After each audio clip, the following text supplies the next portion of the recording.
गोवर्धन में लगने वाला है महाकुंभ, और ये महाकुंभ लगेगा मुड़िया पूनों पर। मुड़िया पूनों की क्या महिमा होती है, कैसे मुड़िया पूनों की जो यात्रा होती है, कैसे मुड़िया संत यहाँ से निकलते हैं, कब वो मुड़िया संत अपने सर को मुड़वाएंगे, और कैसे मुड़ियाओं की जो यात्रा होती है वो होती है। अगर आप भी आ रहे हैं गोवर्धन की परिक्रमा करने के लिए तो ये है प्राचीन श्री श्री राधा श्याम सुंदर मंदिर, और प्राचीन इस श्याम सुंदर मंदिर में ही ये भव्य यात्रा यहीं से प्रारंभ होती है। यही वो स्थान है जहाँ पर सनातन गोस्वामी जी ने अपना शरीर पूरा किया था। सनातन गोस्वामी जी एक ऐसे संत थे जो रोज गोवर्धन की परिक्रमा करते थे। प्रतिदिन गोवर्धन की परिक्रमा करने के लिए वो आते थे वृंदावन से, मथुरा होके पहले उनको आना है गोवर्धन, और गोवर्धन की पूरी परिक्रमा लग के फिर उन्हें वापस जाना है वृंदावन। बीच बीच में वो मधुकरी भी कभी वृंदावन से कभी गोवर्धन से ऐसे करते थे, और पेड़ के नीचे रहते थे। तो उनकी संपूर्ण जानकारी यहाँ इस मंदिर में लेंगे, महाराज जी से आपको अवगत कराएंगे। तो आइए पहले करते हैं दर्शन श्री श्री राधा श्याम सुंदर मंदिर के। तो यही वो दिव्य अलौकिक स्थान है, और इसी स्थान से प्रारंभ होगी मुड़िया की यात्रा। ब्रज 84 कोस की परिक्रमा के बाद अधिक मास में अभी ब्रज 84 कोस परिक्रमा हुई थी। उस समय पे गोवर्धन में लगभग 10 से 15 करोड़ भक्त आए थे गोवर्धन की परिक्रमा लगाने के लिए। अब दोबारा से महाकुंभ लगने वाला है इस गोवर्धन की परिक्रमा में, क्योंकि अब आने वाली है मुड़िया पूनों। मुड़िया पूनों क्यों मनाई जाती है, मुड़िया पूनों क्यों नाम पड़ा, क्योंकि ये पर्व गुरु पूर्णिमा के नाम से भक्त से जानते हैं। और मुड़िया पूनों क्यों होती है और मुड़िया की क्या महत्वता है, तो उसी के लिए आज हम आए हैं राधा श्याम सुंदर मंदिर में। तो ये है राधा श्याम सुंदर मंदिर। यहीं पर राधा और श्याम जी दोनों ही बहुत ही सुंदर दर्शन भक्तों को दे रहे हैं। तो आप इनको दर्शन करें पहले तो, और अब हम आपको बताएंगे कि मुड़िया पूनों की महत्वता क्या होती है और आप कैसे सम्मिलित हो सकते हैं इस पर्व में। क्योंकि हजारों भक्त जब परिक्रमा करते हैं तो उन्हें पता ही नहीं होता है कि मुड़िया पूनों की जो परिक्रमा होती है वो कैसे की जाती है, और कैसे परिक्रमा का महत्व होता है, और कौन से मंदिर से वो परिक्रमा प्रारंभ होती है, किस प्रकार से वो परिक्रमा चलती है। तो यहाँ के महाराज जी हमारे साथ में पूरी संपूर्ण जानकारी आपको प्राप्त होगी। इस वीडियो में आप अंत तक बने रहें, और जब आप परिक्रमा करने के लिए आएं तो राधा श्याम सुंदर मंदिर में जरूर जाएं। ये राधा श्याम सुंदर मंदिर आने के लिए आपको वीडियो के लास्ट में रास्ता दिखा दिया जाएगा। जब छोटी परिक्रमा प्रारंभ होती है तो थोड़ा सा ही आगे चल के चकलेश्वर महादेव मंदिर के लिए जाना होता है, और वहीं चकलेश्वर महादेव मंदिर के पास में ही आपको राधा श्याम सुंदर मंदिर दिखाई दे जाएगा। उसके अलावा जब आप मानसी गंगा के गेट नंबर 1 की तरफ आएंगे, गेट नंबर 1 की तरफ आएंगे तो थोड़ा सा ही आगे चल के आप मंदिर के पास में पहुंच जाएंगे। किसी को भी पूछ लेंगे तो आप आ जाएंगे। मुड़िया पूनों के दिन सुबह यहाँ से बहुत ही भव्य तरीके से एक यात्रा निकाली जाती है। तो महाराज जी बताएंगे कैसे वो यात्रा निकाली जाती है, सनातन गोस्वामी जी ने किस प्रकार से इस ब्रज की पावन भूमि पर रह के भजन किया। अगर सनातन गोस्वामी नहीं होते तो हम जो ब्रज आज देख पा रहे हैं इसको नहीं देख पाते।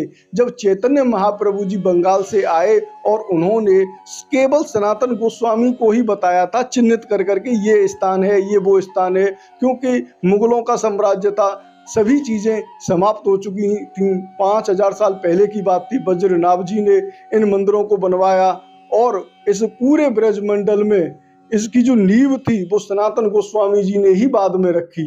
आज उन्हीं की वजह से हम इस पूरे ब्रजमंडल के दर्शन करते हैं। तो चलते हैं महाराज श्री से जानते हैं। महाराज जी, मैंने देखा है कि ये जो प्राचीन हमारी परंपरा है सनातन गोस्वामी जी की, इसमें भक्त लोग शामिल नहीं हो पाते हैं, क्योंकि जानकारी का अभाव रह जाता है। उन्हें पता ही नहीं है कि राधा श्याम सुंदर मंदिर से इस प्रकार से भव्य यात्रा निकाली जाती है। मुड़िया पूनों कैसे कहा जाता है, तो उसके बारे में आप हमारे सभी भक्तों को संक्षेप में बताइए। जय जय श्री राधेश्याम, गिरिराज महाराज की जय। आप संपूर्ण ब्रज दर्शन जो आपकी चैनल है, इसके माध्यम से मैं समस्त विश्व को ये सूचना देना चाहता हूँ।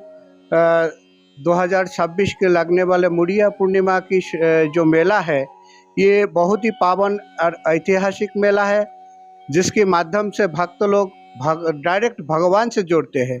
क्योंकि ये आचार्य नाम डिजानियात कहते हैं, आचार्यों की परंपरा से ही जो संयुक्त होकर के भगवान को आराधना करते, वो डायरेक्ट भगवान के पास जाते हैं।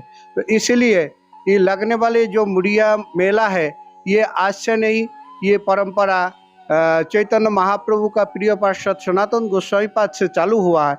ये वृंदावन, ये तो ठाकुर जी का बसा हुआ है, ये नित्य धाम है। ये वृंदावन सृष्टि से पहले से ये ब्रजमंडल है, वृंदावन है। क्योंकि श्रीमद् भागवत में और कई पुराणों में इसका वर्णन है, जो बराह पुराण में भी इसका वर्णन है। जब पृथ्वी देवी रसातल में चले गए थे, तो उन्होंने आश्चर्यचकित हुआ जब ये धरती पे आए, तो धरती मतलब समुद्र से निकाला गया, तो देखे ये एक अलग, एक सुंदर, बहुत सुंदर, हमसे भी ज़्यादा सुंदर एक मतलब ब्रह्मांड है। तो धरती देवी ने पूछे भगवान से, बड़ा भगवान से, जो प्रभु ये क्या है? बोले देखो हे देवी, ये भी आपकी ऊपर ही ये ब्रजमंडल है, ये नित्य धाम है। यहाँ पर मैं अवतार लेके यहाँ पर मैं आता हूँ, श्री जी के साथ में यहाँ नित्य निवास करता हूँ, रास करता हूँ।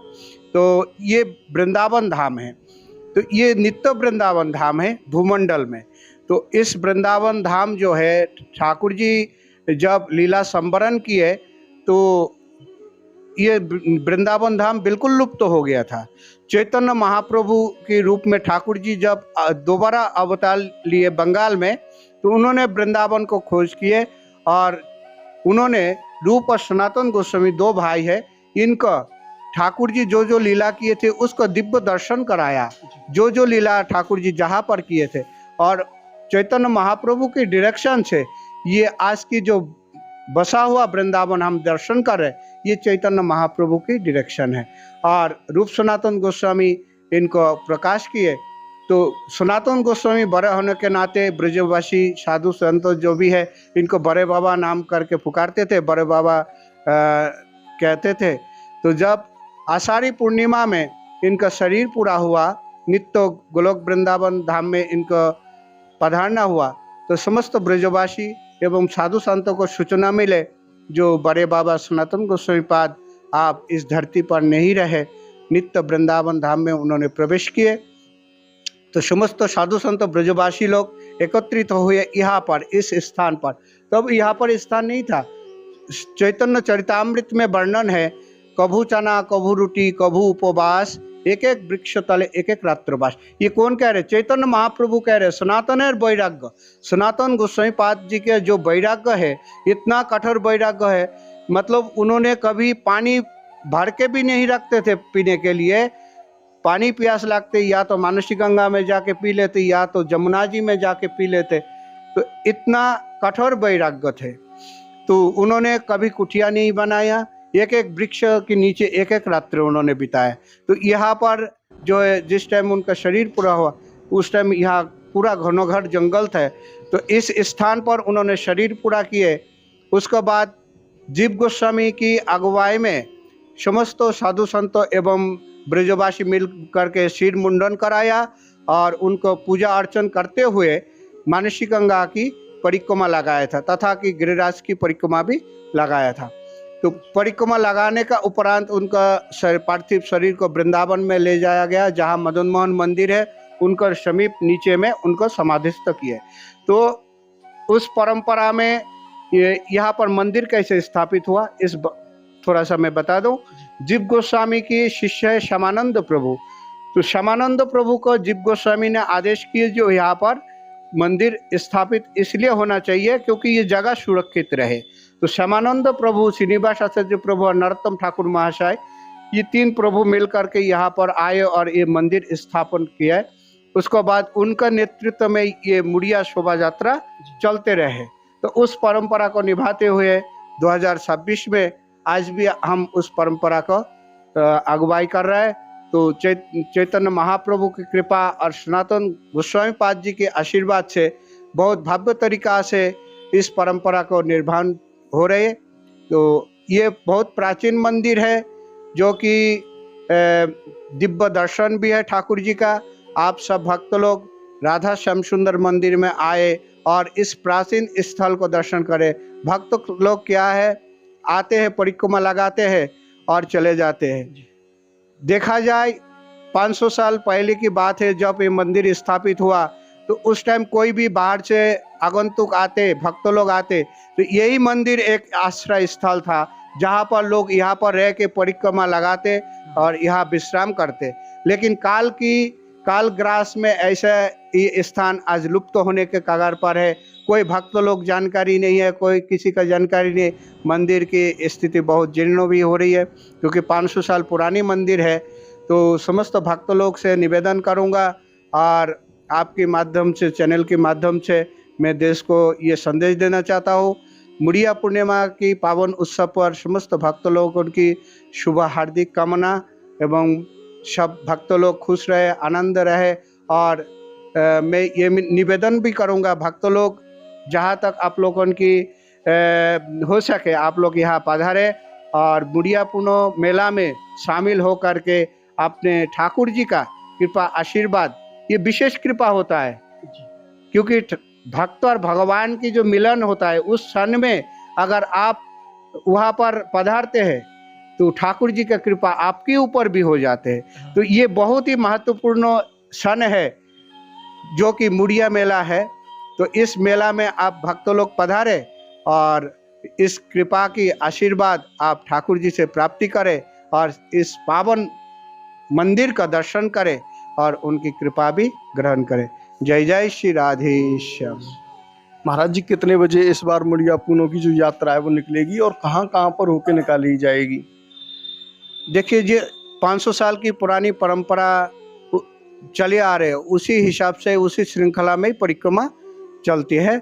जैसे कि राधा श्याम सुंदर मंदिर से शुरू होकर के चकलेश्वर महादेव की दर्शन करते हुए मुकुट मुखारबिंद मंदिर होते हैं, 10 बिशा हरिदेव जी मंदिर दर्शन करते हुए, फिर दानगाटी मंदिर दर्शन करते हुए हम लोग बड़े बाजार और हाथी दरवाजा होते हुए पुनराय राधा श्याम सुंदर मंदिर में इस परिक्रमा समापन होते हैं। तो हर साल की भांति ये सनातन गोस्वामी पाद जी की अप्रकट स्थली आप दर्शन कर रहे हैं, जहाँ पर उनका शरीर पूरा हुआ था। तो यही वो स्थल है सनातन गोस्वामी जहाँ पर अपने शरीर को त्यागे थे। तो इसी स्थान से उनको डोली सजा करके पुनराय हर साल यहाँ से ही उनको डोली में बैठा करके परिक्रमा लगाया जाता है। तो यही वो स्थान है और यही सनातन गोस्वामी पाद जी का चित्र है। और ऊपर में देखिए वो गिरिराज शिला है। ठाकुर जी कितना कृपा वत्सल है, जो जब सनातन गोस्वामी का वृद्ध अवस्था हुआ था, चल नहीं पा रहे थे, तो उसी अवस्था में उन्होंने परिक्रमा लगाते थे, क्योंकि उनका संकल्प था जब तक शरीर में प्राण रहेगा तब तक मैं नित्य गिरिराज परिक्रमा करूंगा। तो ऐसे परिक्रमा लगाते लगाते कई बार उन्होंने गिर जाते, मूर्छा हो जाते, ठाकुर जी आके उनको उठाते, उनको सचेत करते। ठाकुर जी बोलते, बाबा अब बस करो, परिक्रमा आप मत लगाया करो, आपकी ये कष्ट हमें नहीं देखा जाता है, आप एक जगह भजन करो बैठ के, उसी से मैं तुष्ट हूँ, संतुष्ट हूँ। तो बाबा ने बोले नहीं, जब तक इस शरीर में प्राण रहेगा मैं परिक्रमा बंद नहीं कर सकता हूँ। तो ठाकुर जी कृपा वत्सल है, गिरिराज शिला के ऊपर अपने चरण चिन्ह 4 चिन्ह दे करके बोले, इस शिला को आप 4 बार परिदर्शन करेंगे तो आपको 7 कोष गिरिराज परिक्रमा के फल मिलेंगे। तो यही वो शिला है जो राधा दामोदर मंदिर में आज भी विराजमान है, क्योंकि जीव गोस्वामी की अगुवाई में समस्त कार्य संपन्न हुआ। तो जब यहाँ पर उस टाइम तो कोई थे नहीं है, तो शरीर जब पूरा हुआ तो इनके साथ साथ वो गिरिराज शिला भी राधा दामोदर मंदिर में ले जाकर के विराजमान किया गया। तो देखिए यही वो स्थान है जहाँ पर उन्होंने भजन किए और उनका शरीर यहाँ पर विश्राम किए। तो ये बहुत ही महत्वपूर्ण स्थान है, तो इस स्थान में आना चाहिए। आज काल की कवल में हम लोग सब भूल रहे हैं, लेकिन ऐसा नहीं भूलना चाहिए। ये एक ऐतिहासिक स्थान है और इस स्थान से ही हमारा सनातन परंपरा की बहुत ही महत्वपूर्ण भूमिका है, जो कि मुड़िया मेला आज हम देख रहे हैं। तो इन्हीं के माध्यम से ये मुड़िया मेला की शुरुआत हुआ।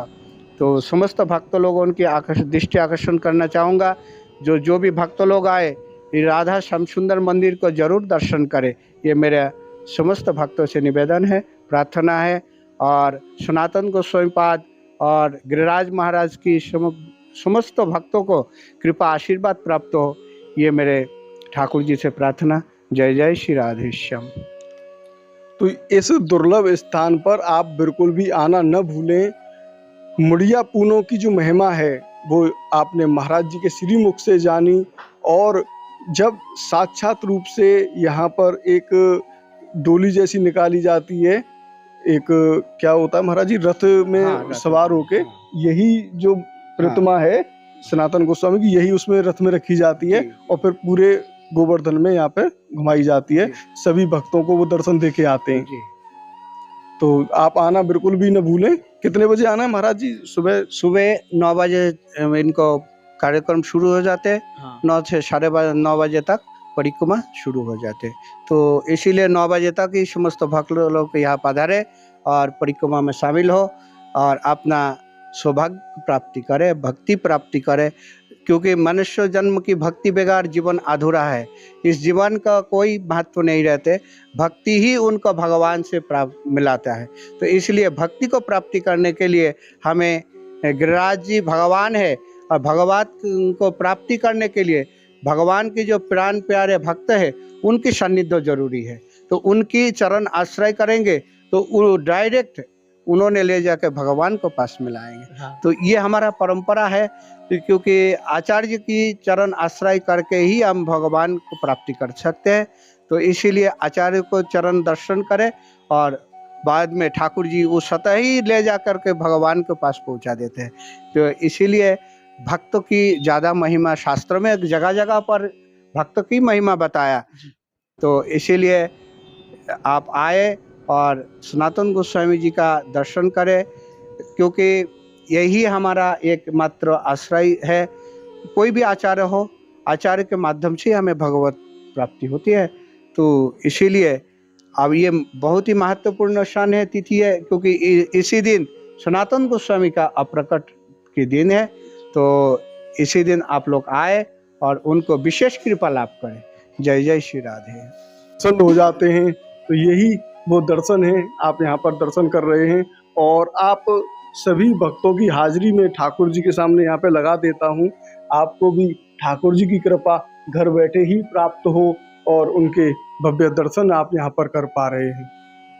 अगर आप गोवर्धन की परिक्रमा के लिए इस बार आए तो आप राधा श्याम सुंदर मंदिर में जरूर पधारें। यही वो प्राचीन स्थान है जहाँ से अपने सर को मुड़वा कर मुड़िया संत पूरी गोवर्धन की परिक्रमा को करते हैं।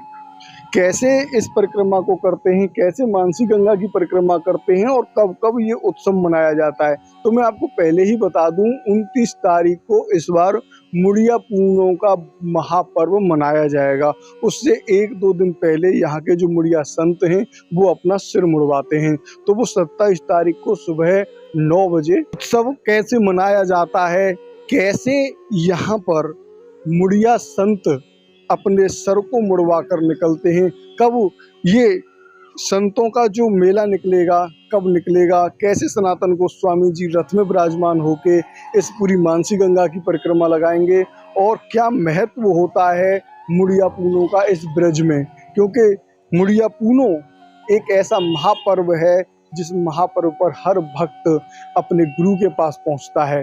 तो एक श्रीधाम गोवर्धन की संपूर्ण परिक्रमा आप संपूर्ण ब्रज दर्शन चैनल के माध्यम से देख पाएंगे।